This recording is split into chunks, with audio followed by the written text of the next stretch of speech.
The pregnancy test, sitting on the edge of my bathroom sink, had two lines on it. Two very clear, very pink, very undeniable lines. I had taken four of them over the course of the morning, each one from a different brand, as if some pharmaceutical company might have gotten their chemistry wrong, and I could find the one that told me what I wanted to hear. The first one said positive. The second one said pregnant in plain text, because apparently subtlety was no longer an industry standard. The third had a little digital readout that said 3 to 4 weeks. The fourth, the one currently balanced on the porcelain like a tiny pink verdict, agreed with all the others. I sat on the cold tile floor of my bathroom, with my back against the bathtub, and my knees pulled to my chest, and stared at the ceiling until the shapes in the texture started to look like faces. Outside the window, the city was doing what it always did, loud and indifferent and relentlessly alive. A delivery truck rumbled past. Someone 3 floors down was arguing with their upstairs neighbor about bass frequencies. The smell of coffee drifted up from the cafe on the corner, the one I had been going to every morning for 2 years, the one whose barista knew my order before I opened my mouth. I was pregnant. 6 weeks ago, I had made a decision I was absolutely not going to think about anymore. That had been the deal I made with myself on the drive home from the hotel.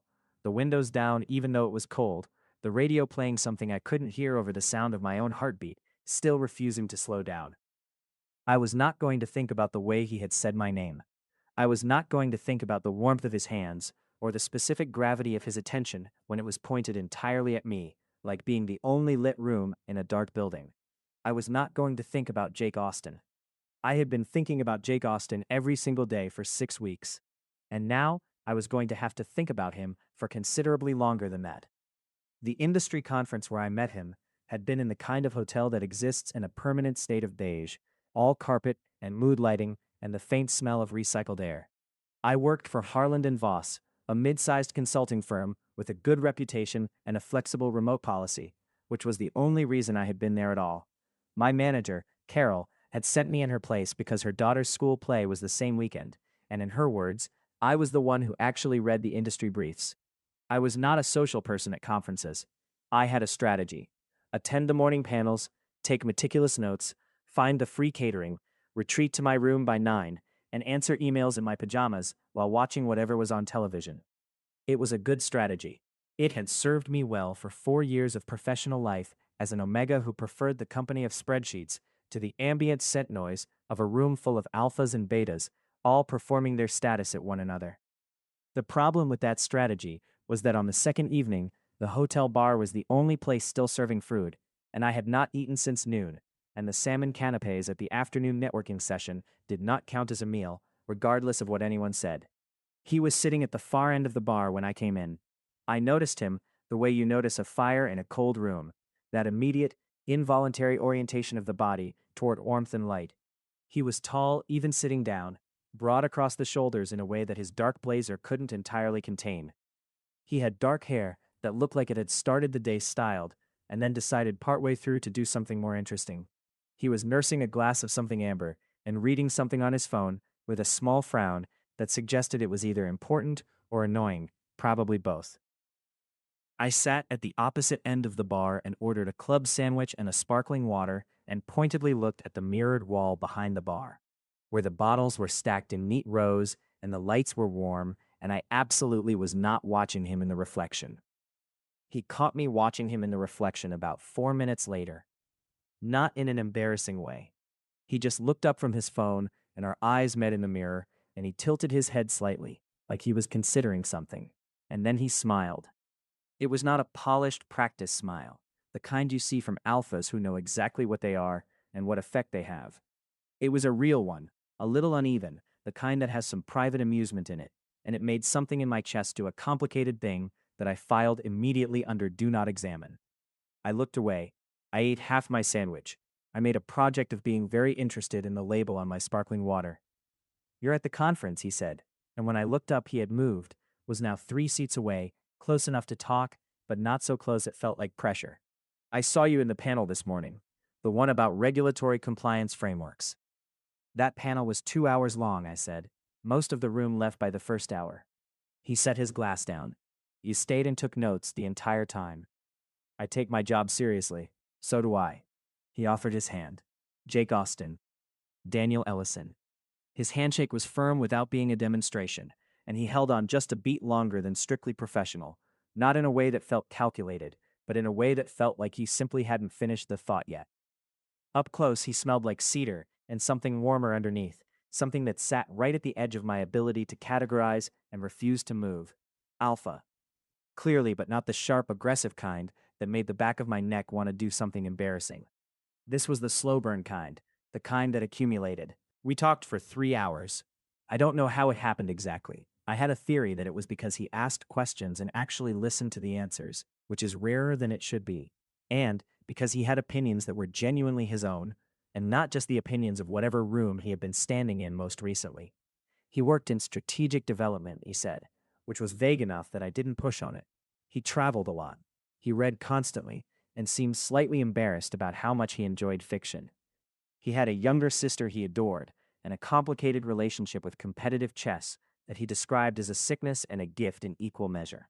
By the time the bar was closing, I had forgotten to be guarded. That was the only excuse I had, and I have spent 6 weeks examining it from every angle, and it remains the only one I have. He walked me to my room. I told myself he was just being courteous. When we reached my door, and I had the key card in my hand, and he was standing close enough that I could feel the warmth of him without quite touching, I told myself nothing at all, because my brain had gone very quiet and very simple, reduced to the fundamental calculus of want. I would very much like to come in, he said quietly. Not an alpha command, not anything that bypassed my own judgment, just a man asking, his voice low and his eyes steady on mine, giving me every opportunity to say no. I said yes. The morning was soft and gray, and I woke before him, which was fortunate. I lay still for a long moment in the unfamiliar hotel sheets, with the city beginning its noise outside, and his arm warm and heavy across my waist, and had a very calm, very clear conversation with myself about what this was and what it was not. It was one night, extraordinary in the specific way that certain nights are, the kind you know even while they're happening, that you will not forget. It was not a beginning. I was not built for those kinds of beginnings. I had a job and a careful life and a very fine system for being alone that had served me adequately for 28 years. I dressed quietly. He stirred when I picked up my bag, and I watched him swim up toward consciousness with that specific unguarded look that people have in the 3 seconds before they are fully awake, when they are still themselves without any performance layered on top. Daniel. Just my name. Just that. I have a panel at 8, I said, which was true. He looked at me for a moment, and I could not entirely read his expression, which was unusual for me because I was generally good at reading people. Then he nodded, and there was something in the way he did it that felt like acceptance, but not quite like relief, and I filed that too in the folder I was not opening. Take my number, he said. Jake. I know. Take it anyway. In case. I took it. I saved it under the letter J in my contacts. I did not call it. So that was 6 weeks ago, and now there were 4 positive pregnancy tests on my bathroom sink, and I needed to call my doctor, and I needed to call my mother eventually, God help me, and I needed to somehow organize my thoughts into something resembling a plan. What I was not going to do was contact Jake Austin. We were strangers who had spent one night together and parted without promises. He had no idea I was an Omega. I had not been wearing suppressants at the time, because I had been between prescriptions and the conference was only a weekend, and I had not imagined for one single second that it would matter. It mattered enormously. I made an appointment with my doctor for the following week. I bought prenatal vitamins and hid them in my desk drawer at home. I spent 3 days in a state of something that was not quite grief, and not quite fear, and not quite wonder, but had elements of all three, like a weather system that couldn't make up its mind. On the 4th day, I went back to work. Harland and Voss occupied the 14th through 16th floors of a glass and steel building in the financial district. I had been with the company since I graduated, working my way from junior analyst to senior consultant, which was a title that sounded more impressive than the number of late nights it had cost me. I was good at my job. I was methodical and thorough, and I could read a balance sheet the way other people read novels, finding the story hidden inside the numbers. The office was busy when I arrived that Monday morning, the particular busyness of a workplace in transition. There had been a memo the previous week about structural changes in the Strategic Development Division, which was 2 floors above me, and therefore not my concern. I had skimmed it and filed it and returned to my quarterly projections. Carol was waiting at my desk with 2 coffees and the expression she wore when she was trying to look casual and failing. "Morning," she said, handing me one of the coffees. "What happened?" Carol only brought coffee when something had happened. "Nothing bad. Probably. There's a new senior director starting today. Strategic development and client relations, which apparently now also includes oversight of the analysis teams." She paused. "Which includes us. So we have a new boss. A new boss's boss. He's joining from Meridian Group. Very impressive record. Brought in 3 major accounts in 2 years." She was doing the thing where she delivered information while watching my face very carefully for reaction. "His name is Jake Austin." The coffee was hot in my hand. The carpet was steady under my feet. The fluorescent lights continued their eternal hum. "Interesting," I said. My voice sounded completely normal. I was extremely proud of my voice. "Apparently he's very well regarded," Carol continued, watching me. "Very sharp, collaborative management style, supposedly." "Good to know." I set my coffee down and opened my laptop and logged in with completely steady hands. "Was there anything else?" "The team meeting is at 11. He's doing a round of introductions. I'll be there." Carol lingered for a moment longer, then took her coffee and went back to her own desk. I stared at my monitor. My screensaver was a slowly rotating photograph of a lighthouse, which I had chosen because it was soothing and had no emotional associations for me. Jake Austin. Jake Austin was going to be my new director. Jake Austin, who had my phone number saved in his contacts under Daniel from the conference, and whose number I had saved under the letter J because I had been trying to be subtle with myself and had failed entirely, was going to be my boss. I was 7 weeks pregnant with his child. I took a long, slow breath through my nose. Then I opened my quarterly projections and began working through them with methodical focus. Because if there was one thing my life had taught me, it was that the work was always there, and the work did not care about your personal disasters. And sometimes that was a comfort. The meeting room on the 14th floor had a glass wall that looked out over the open plan office and a long oval table with 12 chairs that were always slightly the wrong height for the table, a mystery no one had ever resolved. I arrived 3 minutes early, which was my standard. Carter from Risk Analysis was already there, and Priya from Client Engagement, and 4 others from the various teams that apparently now constituted the expanded strategic division. He walked in at 11 exactly. Different suit than the conference. This one was navy, precise, the kind that existed at the specific intersection of authority and ease. He still had the dark hair and the slight unevenness in his smile, and the way of carrying himself through a room like he had never in his life needed to announce his arrival. He saw me. I know he saw me, because there was a fraction of a second, a single compressed moment, where everything in his expression did something very small and very involuntary. And then it smoothed out, and he was addressing the room, and the moment was gone so quickly that I could have convinced myself I imagined it. I was not going to imagine it. "Good morning, everyone. I'm Jake Austin, joining as Senior Director of Strategy and Client Relations. I know organizational changes can feel disruptive, and I want to be upfront that my primary goal here is to support the work already being done, not to overhaul it. The teams at Harland and Voss have an excellent reputation, and I'm here to learn as much as to lead." He paused, looking around the room with the same unhurried attention he had given me at the conference bar. "I'd love to go around and have everyone introduce themselves briefly. Name, role, what you're currently working on. Let's start on the left." He was good at this, genuinely, infuriatingly good at it. He listened when people spoke. He asked follow-up questions that were specific rather than generic, which meant he had already read our files, which meant he was prepared, which was both professionally impressive and personally terrifying. When he reached Carter, he knew about the Pemberton account. When he reached Priya, he mentioned a paper she had written 2 years ago in an industry journal. When he reached me, he was looking at his notepad. "Daniel Ellison," I said, "Senior Consultant, Analysis Division, currently working on the Q3 projections for the Whitmore portfolio and the preliminary framework for the Ashton Group acquisition." He wrote something down, then he looked up, and his eyes met mine across the table, and he said, "Excellent. The Ashton framework is on my reading list this week. I'd like to schedule a debrief once you've had a chance to see my notes." "Of course," I said. "Welcome to the team, Daniel." "Thank you." 11 words, collectively. That was our entire interaction.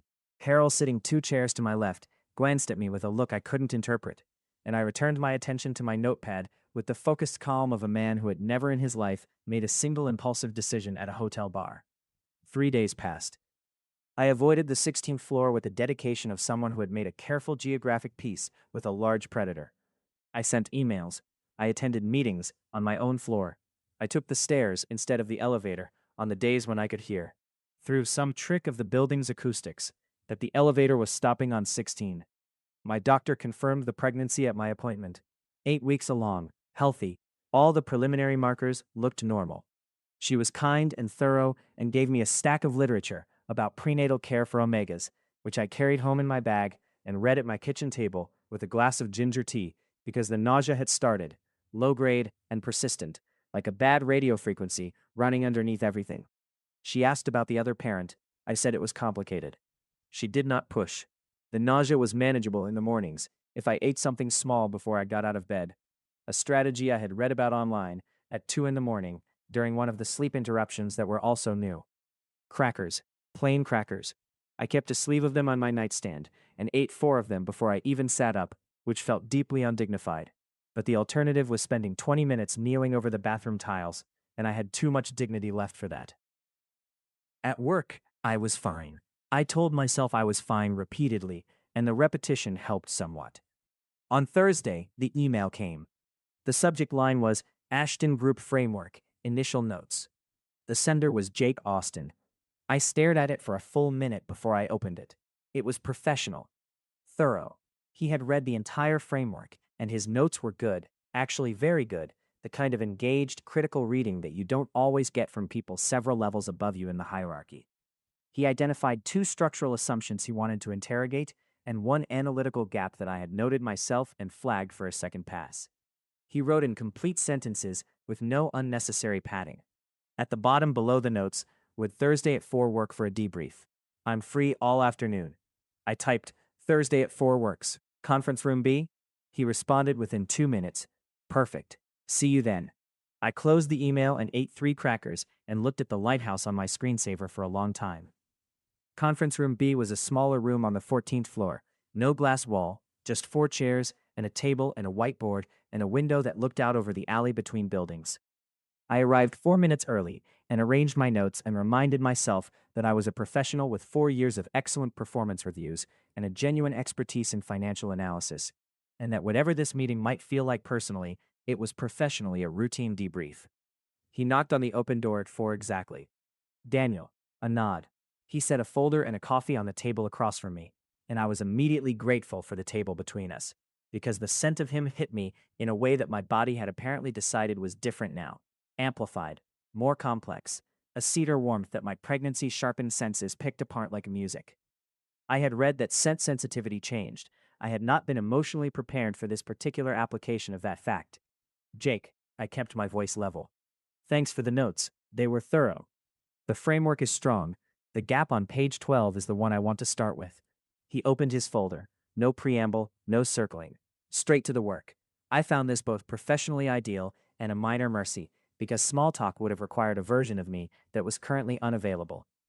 We worked through the framework systematically.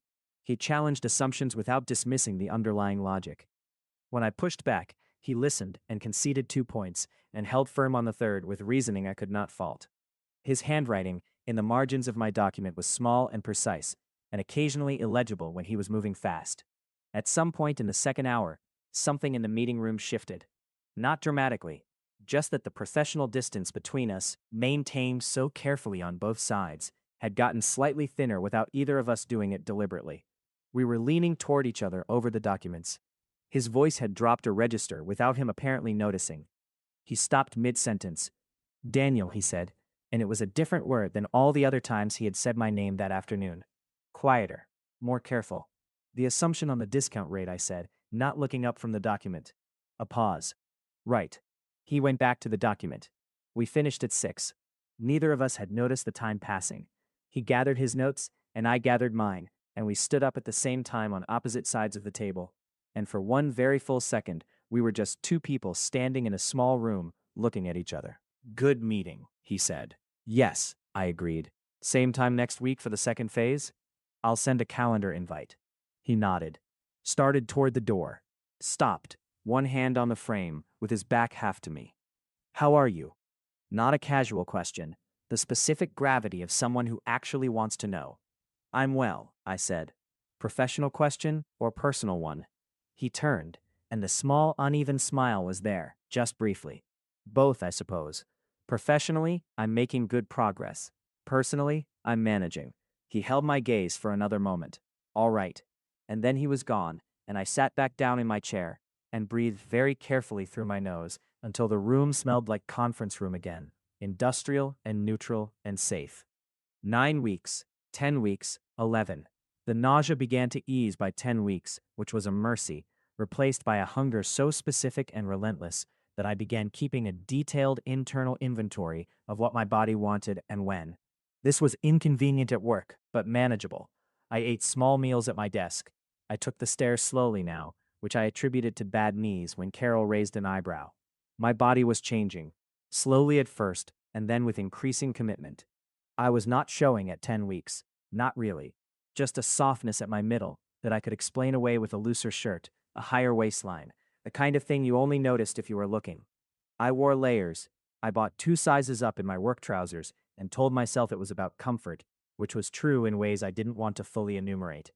The weekly debriefs continued. Jake was unfailingly professional, which I appreciated and found maddening in equal proportion. He treated me with the specific, attentive respect he seemed to treat everyone, without any of the cagey awkwardness that I had braced for, the kind that comes from shared history crammed into a professional container too small for it. Either he was extraordinarily composed, or he was better at this than I was. I suspected both. 12 weeks. I had my second trimester screening. Everything was developing as it should. The sonographer pointed out the heartbeat, which was a small, rapid, insistent flutter on the screen, and I sat very still and felt the floor of something I had been standing on shift several inches in a direction I couldn't name. That evening, I got home and cooked an entire pot of soup and ate most of it, and cried for about 20 minutes, and then felt significantly better. I called my mother. Daniel, she said, the way she always answered. Just my name, like an acknowledgement. Hi, Mom. A pause. She had been an Omega herself, and she was extraordinarily perceptive in the way that sometimes felt like a gift and sometimes felt like a very sophisticated surveillance system. Something happened. A lot of things happened. Tell me. I told her. Not all of it. She was quiet for a long time when I finished, which was how I knew she was thinking rather than reacting. Are you well? She asked finally. I'm fine. The pregnancy is healthy. The doctor says everything looks good. And the father? I looked at the wall across from my couch. He's at my work now. He doesn't know. Another silence. Daniel, I know. He has a right to know. I know that too. But I need to do it in the right way, and I haven't figured out what that is yet. She made the small sound she made when she thought I was being stubborn, and also thought I knew it. Don't wait too long. I won't, I said, and I meant it, and I believed it, and I was also 12 weeks pregnant, and had not yet found the version of that conversation that didn't feel like detonating something I wasn't ready to lose. 13 weeks is where it became undeniable. Not to the office in general, not yet, but to me, and increasingly, in the small accumulation of daily evidence, to Carol. The slightly different way I moved, the way I touched my stomach sometimes without thinking about it, just a hand resting there for a moment, an unconscious territorial thing. The way certain smells sent me in rapid retreat, the 3-part adaptation of my wardrobe that I had thought was subtle, but probably wasn't. Carol said nothing for 2 weeks. Then, on a Thursday, she came to my desk and sat in the extra chair and turned it to face me and folded her hands in her lap with the air of a woman who had organized her thoughts carefully before arriving. I'm not going to pry, she said. Good, I said, but I am your manager and I care about you, and there are accommodations available through HR that you should know about. I looked at her. She looked back at me with the specific patient kindness of someone who has already done the math and is waiting for you to catch up. 13 weeks, I said, which was not what I had planned to say, but was apparently what my mouth had decided. Carol exhaled slowly. Okay. She nodded, once, the way people nod when they are processing something that is more than they were expecting, even when they were expecting something. Okay. You're well? Everything is healthy? Everything is healthy. Do you have support? Is someone helping you? My mother knows. I'm managing. She looked at me steadily. The father? I turned back to my screen. She let it go. Carol was good at knowing when to let things go. HR has a formal accommodation process, flexible hours, private space for appointments. When you're ready to make it official, I'll walk you through it. She stood up. Then she paused. I've noticed the meetings are going well. Jake speaks highly of your work. I did not react visibly to his name. I was getting very good at not reacting visibly to his name. I'm glad to hear it. He specifically mentioned the Ashton framework in the director's meeting, said it was the strongest analysis he'd reviewed since joining. I allowed myself to feel about 30% of the warmth that this created somewhere in my chest, which was a reasonable amount and not pathetic. I'll tell him you said so, Carol added, and left before I could respond. 14 weeks, and I had a belly. Not enormous, not undeniable from across the room, but present. Physically real, visible in my work shirts despite the deliberate layering, despite the strategic use of cardigans and blazers, visible to anyone who was paying attention in the right direction. The debrief that week ran long because we had hit a genuinely complex modeling problem in the Ashton framework, a multivariable projection that had 3 plausible interpretations and no clean way to choose between them without additional data. We were at the whiteboard, both of us on our feet, and I had taken off my blazer because the room was warm, and I was writing a formula when he stopped responding. Not loudly. He just went quiet in the particular way that rooms go quiet when something has changed in them, a new information in the air. I finished writing the formula. Then I put the cap back on the marker and turned around. He was looking at my midsection. Not in an unkind way, not in a way I could easily categorize at all. Just looking, with an expression I recognized from the hotel bar when he had been working out whether to say something. Daniel, he said. I set the marker on the whiteboard tray. Which interpretation did you favor? For the multivariable problem. Daniel. Jake. Which interpretation? He looked up from my stomach to my face, and the expression didn't change much, just deepened somehow, gained more layers than I could read quickly. How far along are you? The room was very quiet. 14 weeks, I said. He went still in a specific way, the stillness of a person doing rapid mathematics in a context that is both precise and enormous. I watched him do it. I watched the exact moment the calculation finished. The conference, he said. It wasn't a question. I didn't answer it. Daniel. He said my name again, and each time he said it, it was slightly different. This time it had something in it like the start of a question, and the end of a breath held too long. Why didn't you? Because I didn't know how. Honest. Cleaner than most of the things I had planned to say.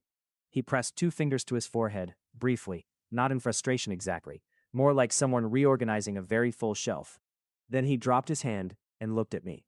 And the expression on his face was something I had to look away from because it was too open and too close, and I was not ready for it. Are you well? He asked. Same question he asked every week, different weight. Healthy, I said. Both of us. The room held that word for a moment. Both of us. I want to be involved, he said. Quiet, certain, not a demand, not a negotiation, just a statement of fact about himself that he was offering for my consideration. I know, I said. And I did know. Somewhere I had known since the moment I took the first test and looked at the letter J in my contacts. I had known that this was not the kind of situation that resolves itself quietly, and I had known that part of the reason it didn't was because some part of me did not entirely want it to. We should talk. Properly. Not here. He looked around the conference room. Not in this building. All right. Tonight, after work, I thought about my crackers and my soup and my careful evenings. There's a cafe on the corner of Fielding and Main. They close at 9. He nodded. 7, I agreed. He picked up his folder and his jacket from the back of his chair, and as he passed the whiteboard, he stopped and looked at the formula I had written. The multivariable projection with its 3 unresolved interpretations. Interpretation B, he said, with a sensitivity analysis on the 3rd variable. I'll run the numbers tonight before 7. He left. I stood in the conference room alone with the whiteboard and the evening light coming in gray through the window, and my hand resting, without my meaning it to, gently against the curve of my stomach. Okay, I said quietly. To myself, to both of us. The cafe was the kind of warm that felt intentional rather than accidental. Wooden tables and mismatched chairs, and the smell of coffee and baked things, and the low murmur of other people's conversations. I was there at 6:55. The table I chose had a view of the door. He was there at 6:59. He had changed out of his work clothes, which surprised me. Dark jeans and a gray knit sweater, which felt like a deliberate gesture of informality. A come as you actually are, rather than as you present professionally. He ordered at the counter and came to sit across from me, and in the warm light of the cafe, with the professional context stripped away, he looked like the person I had talked to for 3 hours at a hotel bar 6 weeks into my life's current chapter. Familiar in a way that wasn't entirely about the time we'd spent together. Thank you for agreeing to this, he said. I was going to tell you, I said. I was working out how. I believe you. No resentment in it, just the straightforward delivery of something he had apparently actually decided. I won't pretend I wasn't blindsided, but I understand why it was complicated. It's still complicated. You're my director. I know. He wrapped both hands around his coffee mug. I talked to legal on the walk over here. You talked to legal. I wanted to know what the policy framework was before we had this conversation. I didn't want to say something that created a problem I hadn't thought through. He looked at me steadily. There's a formal disclosure and recusal protocol. If there's a personal relationship with someone in the reporting chain, there are options that protect both parties, reassignment of oversight being the most common. It would mean someone else handles your formal reviews. I looked at him. You did that on the walk over. I called someone I know in their HR department. She was helpful. Something about the sheer competence of this, the fact that he had used the 20-minute window between our conversation and this one to learn the relevant policy framework rather than arrive unprepared to an important conversation, was doing something to my chest that I was not going to examine closely right now. I don't want things to be awkward for you at work, I said. I'm less concerned about me. He studied me for a moment. What do you want, Daniel, from this situation? Just say it plainly. The cafe moved around us. Someone laughed at a nearby table. The espresso machine hissed. I want the baby to have both parents if that's possible, I said. I want to handle this like two adult people and not like a disaster. I want it to not destroy my career, which I have worked very hard for, and I stopped, looked at my tea. I would like it if we could figure out what we are to each other, outside of the professional situation, without rushing. Because I don't actually know you, and you don't actually know me, and we have something substantial to figure out, and I'd rather do it right than fast. He was quiet for a moment. Then, those are all reasonable things. I know. I can work with all of those. He paused. I should tell you something. All right. I thought about you, after the conference. He said it without any particular drama, the same way he delivered the policy framework, as a piece of relevant information. More than I expected to. I'm not someone who typically has difficulty letting things go. It's not a boast. It's just usually how I am. But you were different. He looked at me across the small table. I didn't know what to do with that. And then you didn't call. And I told myself that was the end of it and got on with things. A slight pause. And then I walked into a meeting room and you were sitting across a conference table from me. And for about 4 seconds, I had a very serious conversation with my own nervous system. I felt the corner of my mouth move. 4 seconds is a long time. It felt longer. And there it was, the real smile. The uneven one, the one that did the complicated thing to my chest that it had been doing since the hotel bar. I didn't call because I was afraid it would matter, I said, which was the most honest I had been with anyone except my own bathroom ceiling. And now? And now I'm 14 weeks pregnant, and my new director is the father, and I have been eating crackers before I get out of bed every morning and hiding prenatal vitamins in my desk drawer. So the question of whether it matters feels somewhat resolved. He laughed, a genuine one, low and warm, and it happened so unexpectedly that I felt my whole body relax in response. Some held tension I had been carrying for weeks, letting go of itself without asking my permission. Crackers before getting up, he said. Does that help? Enormously. Plain ones, no salt. I'll remember that. The weight of what he meant by that sat between us, easy and enormous at once. We talked until the cafe closed. Not about logistics, not mostly, about the things that matter more. He told me about his family, more than he had at the conference. His father, who was restrained with praise but showed up to everything. His sister, who was doing her doctorate in marine biology and who he called every Sunday without fail. He told me he had wanted to be an architect before finance caught him in its practical gravity, and that he still sometimes sketched buildings on the backs of meeting agendas.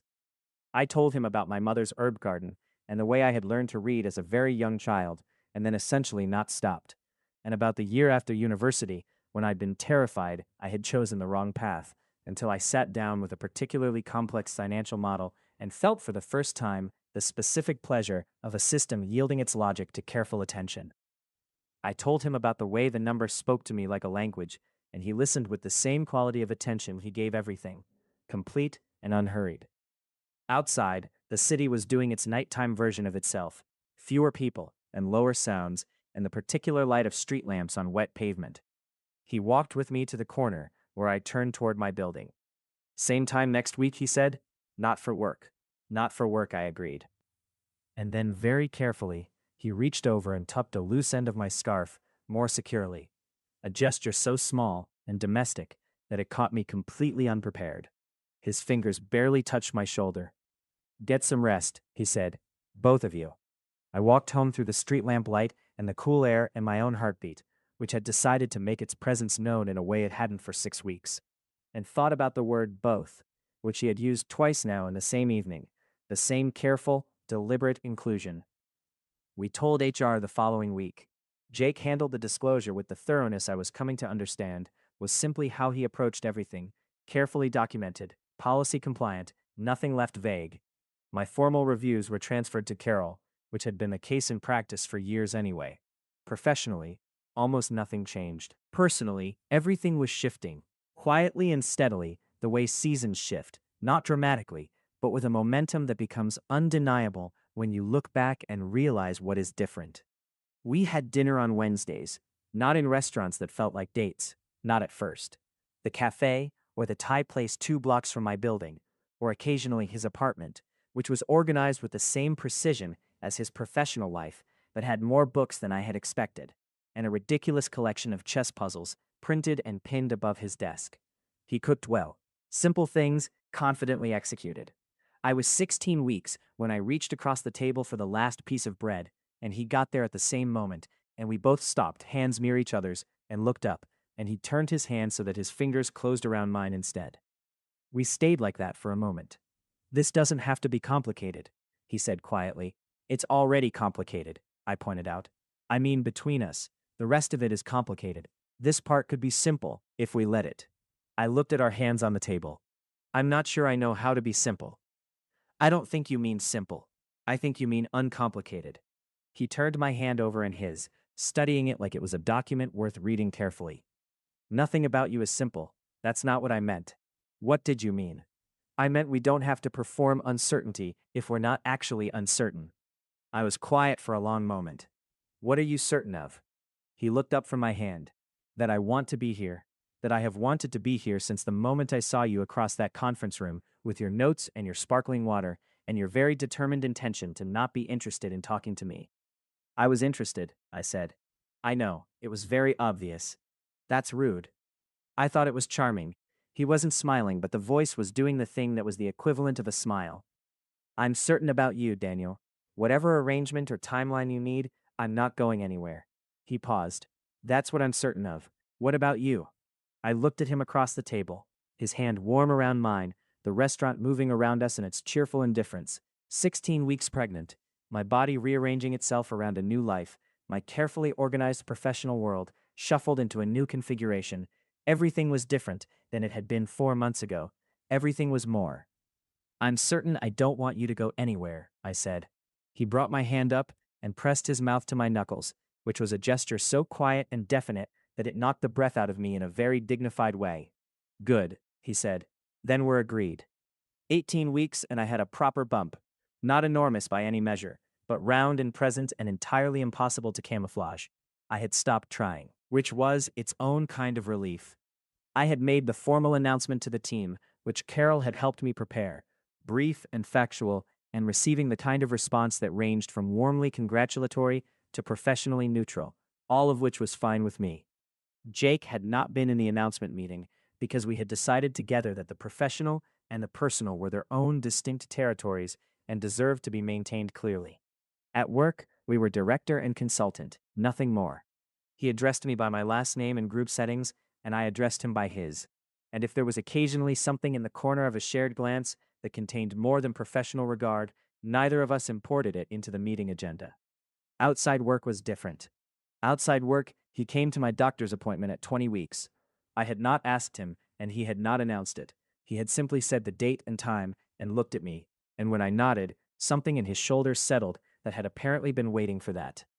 The appointment took 40 minutes. The sonographer was efficient and kind and pointed out the 4 chambers of the heart and the measurement of the spine and the rounded curve of a head that I looked at and felt something enormous and wordless move through me like weather. Jake was very still beside me, through all of it. Still in the way that is the opposite of absent, concentrated still. Everything in him pointed at the screen. When we were outside afterward, walking in the winter afternoon, he said nothing for a full block. I waited. I wasn't prepared for that, he said finally. No one ever is. It's. He stopped, tried again. There's a person in there. I know. A whole person. He looked sideways at me with an expression that was somewhere between overwhelmed and illuminated. I knew that. Obviously, I knew that. But watching the spine, Daniel, the spine was just. The spine is very moving, I agreed, gently. He stopped walking, and I stopped too, there on the winter pavement, and he put his arms around me with a care that had both certainty and the slight tentativeness of someone learning the geography of something new and wanting to get it right. I leaned into him, my bump between us, the small city afternoon moving around us uninterested. I want to do this right, he said, against my hair. I need you to know that. Not just the logistical pieces, all of it. I want to do all of it right. You're doing well so far, I said. I've been reading, a slight sheepish quality, books about pregnancy and about being a co-parent and about, there's quite a lot of literature. There is quite a lot of literature. Some of it is conflicting. Most of it is conflicting. I've been annotating, he said, which was so thoroughly him that I laughed, warm against his chest, and felt his arms tighten a fraction in response. Annotating the pregnancy books, I said. I would not expect anything less. I have questions. I'm sure you do. Many specific questions. We can go through them, I said. All of them. Tonight, if you want. He pressed his mouth to the top of my head. Tonight, he agreed. 22 weeks. 24. The baby was the length of a head of lettuce, then an eggplant, then a cauliflower, according to the weekly app I had downloaded that measured development in produce terms for reasons I found both useful and slightly absurd. Jake stopped being a guest in my life and started being a presence in it. Not overnight, not in a declaration. Just the accumulation of small permanences, the chess puzzle book left on my coffee table, his reading glasses on my kitchen counter because he'd misplaced his other pair and mine was closer. The specific coffee he preferred kept at the back of my refrigerator next to the ginger ale I drank in the mornings. We had not rushed the thing between us. I had meant it when I said I wanted to do it right rather than fast. But doing it right had its own momentum, and by the time I was 26 weeks along and the baby was the size of an acorn squash, and I woke up on a Sunday morning to the sound of Jake in my kitchen making breakfast, I understood that the right and the fast had quietly and without announcement coincided. He was making eggs, the kind scrambled low and slow over gentle heat, the way he had learned I liked them, because I had mentioned it exactly once and he had simply remembered. He was reading something on his tablet, propped against the fruit bowl, still in yesterday's clothes, the dark hair doing the interesting thing it did when he had slept on it without care. I stood in the doorway of my kitchen in an oversized jumper that no longer quite reached the waistband of my pajama pants because of the cauliflower between us, and looked at him for a long moment. He looked up. Morning. How did you sleep? Well, I said, which was true. I had been sleeping better, which my doctor attributed to the second trimester, and which I privately attributed to the specific weight of his arm across me through the night. Eggs in 5 minutes, he said. I found the orange juice. It was in the back of the refrigerator. I know, behind the ginger ale. He went back to his reading. Then, without looking up, are you going to stand in the doorway or come in? I came in. I sat at the kitchen table and poured a glass of juice and watched him finish the eggs and plate them with the same quiet competence with which he approached everything, and thought about what he had said in the cafe on the corner of Fielding and Main, that nothing about you is simple, and thought about how he had meant it as something else entirely, something that did not require simplicity, only willingness. He set the plate in front of me and then sat across the table with his own and picked up his tablet again, and we ate in the comfortable morning silence of people who have figured out that they can be quiet together and have it mean something good. The baby moved, not for the first time, but significantly, a real movement, an elbow or a heel pressing outward in a way that was unmistakable. I set down my fork and put my hand over the spot and said, without planning to, "Come here." He looked up. "Come here," I said again. He was around the table in a moment, and I took his hand and placed it where mine had been, and we both went very still, waiting. The baby moved again. Jake made a sound I'd never heard from him before. Not a word, just a sound, something undone by that small insistent pressure, and his hand curved over the curve of my stomach, like something he didn't know he knew how to do. "There you are," he said, so quietly it was almost not a sentence. To the baby, to this small cauliflower-sized person insisting on their own reality from inside the landscape of my body. I watched his face, which was doing everything at once, the way faces do when something is too large for them to process in order. Overwhelmed and certain and open and soft and afraid in the particular way that love makes you afraid. The recognition of something you do not want to lose. There you are, he said again. I covered his hand with mine. Yeah, I said. There we all are. 28 weeks in the office knew everything. Not because I had announced it in the sense of a formal statement, but because I was visibly, definitively, there is no other explanation pregnant, and in an office of 40 people, visible facts become general knowledge. The professional separation that Jake and I had maintained was respected and unremarked upon, because we had been careful and because people were generally decent about these things when given the framework to be. Carter, who sat adjacent to me in the open plan, and whose small talk was mostly about sport, but who had a genuinely warm heart, started leaving a snack on my desk on Mondays. Just a small thing, crackers or fruit, or once an entire packet of shortbread, with a yellow post-it that said, "Thought you might need these." I ate every shortbread and thanked him sincerely. Priya, who was sharp and perceptive, and had probably worked out the entire situation weeks before the rest of the office, simply behaved as if none of it required any reaction whatsoever, which was the most sophisticated response available. Carol handled the accommodations with the efficiency and warmth that characterized everything she did. Flexible start time, private room for appointments, access to the wellness suite on the 15th floor, which had a couch and dim lighting and was primarily used by people having bad days, and which I used on 2 occasions to lie down for 20 minutes and watch the ceiling and breathe slowly and feel the baby move, and remind myself that the large and complicated thing I was living inside was also, in its essential nature, a good one. 30 weeks. The baby was the size of a large cabbage and had opinions about sleep positions, and had apparently decided that my left side was both their personal gymnastics studio and a legitimate grievance. My back ached by the end of workdays. My ankles did a thing in the evenings that I preferred not to examine closely. I had a pillow system of significant complexity. Jake, who had by 30 weeks essentially relocated the essentials of his life to my apartment without any formal conversation about it, had adapted to the pillow system with the practical acceptance of someone approaching a logistical challenge. He was good at finding the arrangement that worked and maintaining it without complaint, which was a quality I had come to understand was not universal and was therefore remarkable.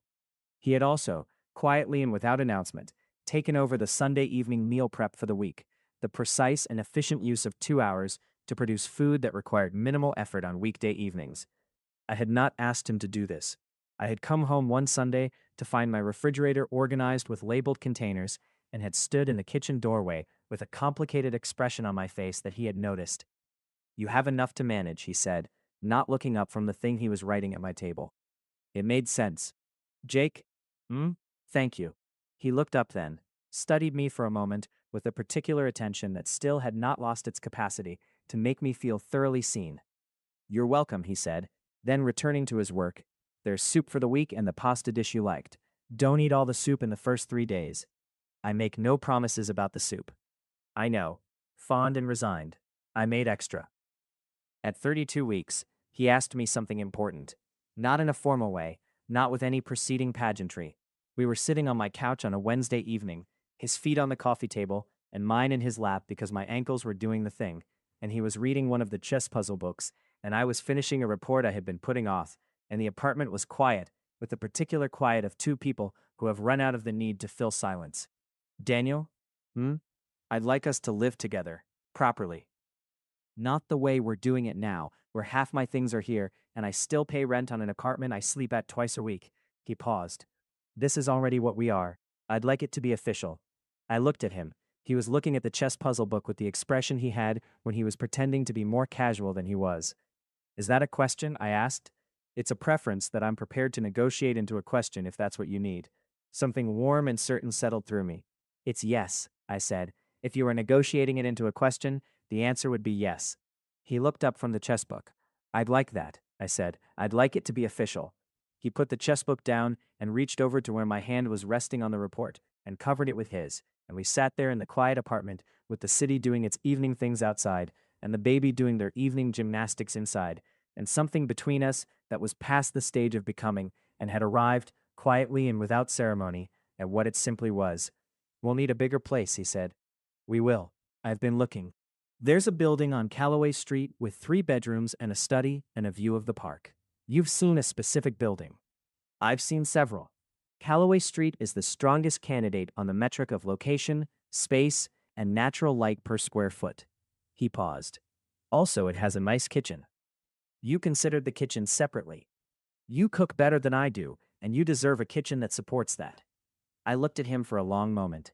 Jake Austin, Daniel Ellison, you are the most organized person I have ever met. Is that a complaint? Not even slightly, I said. He brought my hand up and pressed it to his mouth for a moment. And I thought about the hotel bar and the gray conference room and the 4 positive tests on the bathroom sink and every improbable step between one thing and the other. The way a life can reorganize itself around a single night and become, in its new configuration, larger and more itself than it had been before. We moved to the apartment on Callaway Street at 35 weeks.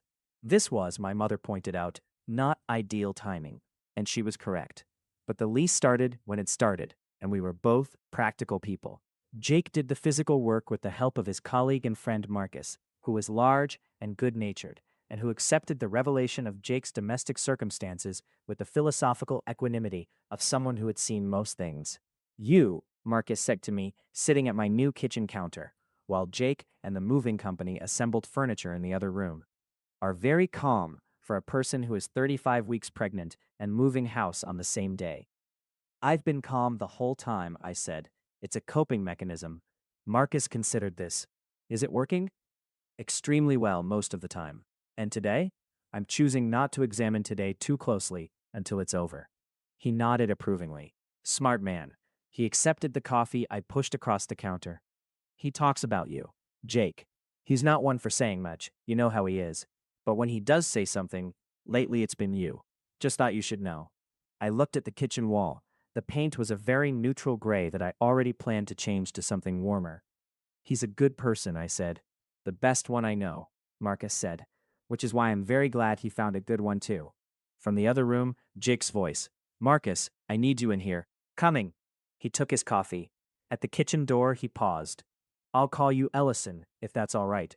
He calls you Daniel, and it feels weird for someone else to. Ellison is fine, I said. He grinned and went. The night before the birth, I woke at 2 in the morning with a sharpness low across my back that was different from the ache I had been carrying for weeks, different in the way that certain things are different when they are definitively what they are. I lay still for a moment in our new bedroom with its neutral gray walls, taking inventory. Then I looked at Jake asleep beside me, his face slack and open in the way it got in sleep, the version of him before the day's competent arrangement of himself began. Jake, I said. He was awake almost instantly, the alpha in him surfacing from sleep, faster than most people moved from it. He looked at me in the dark. It's time, I said. He was out of bed and moving before I had finished the sentence, which in any other circumstances would have been funny. He was calm, not the forced calm of someone suppressing panic, but genuinely calm, the calm of someone who is prepared and is now in the phase he is prepared for. He had a bag already packed. He knew which hospital. He had read the relevant literature, annotated it, and committed the key points to a memory I had come to trust as deeply reliable. He helped me up. His hands were steady. I thought about the bathroom floor and the 4 tests and the letter J in my contacts, and the crackers before getting up, and the chess puzzle books and the soup in labeled containers, and the specific weight of an arm across me through the night, and the feeling of a small spine on the sonogram screen, and the sound of his voice saying, "There you are." Yes, I said. Our son was born at 7:43 in the morning, which was when the city was beginning to find its full volume again, the delivery rooms quiet with their own particular gravity while the world outside resumed its noise. He was loud about his arrival, which Jake said, with a kind of exhausted wonder, seemed right, all things considered. He was small and red, and enormously himself immediately, which is the thing about babies that I had read about and still not been prepared for. The specific immediate personhood of them, the sense that whoever this was had already existed and had simply waited until now to introduce themselves. They put him on my chest. Jake was beside me with his hand on my shoulder, not gripping, just present, steady the way he was in all things. Our son made a sound, small and indignant, and Jake said something very quiet that I don't think was entirely meant for me to hear, and I was too tired and too undone to catch the exact words, only the tone of it, which was the tone of someone speaking to someone they had been waiting for. Later, much later, the room had the quieter quality of things resolved. Jake was sitting in the chair beside the bed, our son asleep on his chest, one enormous hand curved around a very small back, both of them equally committed to the sleep they had apparently agreed to have at the same time. I watched them. I thought about the word rearrange and how it implied a disruption that preceded a new order, and how this felt less like disruption and more like addition, like finding a room in a house you have lived in for years and discovering it was there all along, waiting to be used. Jake opened his eyes. Not all the way, just enough. You should sleep, he said. In a minute. He looked at me over the top of our son's head. The early light was coming through the blinds in soft horizontal lines. Are you all right? He asked. More than all right, I said. The uneven smile. Even now. Even here. In this exhausted, enormous hour. Good, he said. Me too. And he closed his eyes again, and the room was quiet. And outside the city did its faithful morning things, and I held all of it. All of the improbable, particular, ordinary miracle of it, in the still space between one breath and the next. Opsis. The first thing I ever said to Jake Austin was a deflection. I was trying to avoid being interested in him and making a poor job of it. The first thing he said to me was an observation, something he had noticed because he had been paying attention. That, I think, is the thing that mattered most from the beginning. He paid attention, and when I became impossible to ignore, he simply paid more. Our son's name is Ellison Austin, which Jake suggested and which I accepted after approximately 4 seconds of resistance, because it was the right name and we both knew it. He has his father's dark hair and an absolute conviction that mealtimes are a performance art, and strong opinions about which songs are acceptable before 7 in the morning. He is, in the precise and overwhelming word that I turned over in my head for 9 months before arriving at it, ours. Some things begin the way you expect. Some begin in a hotel bar on a conference weekend when you have every intention of eating your club sandwich quietly and going to bed at a reasonable hour. Some begin with 4 positive pregnancy tests on a bathroom sink and the number J in your contacts that you are trying very hard not to call. Are the ones you couldn't have planned. The ones that arrive with all the inconvenient, beautiful, rearranging weight of something real. I would not have planned any of it. I would not change a single thing. If you made it to the end, you're my kind of person. Leave a subscribe, comment down your favorite part of the story, and if you want early access to videos, exclusive content, or just want to support the channel, hit that join button right below the video. Even one member genuinely means the world to me. See you in the next one.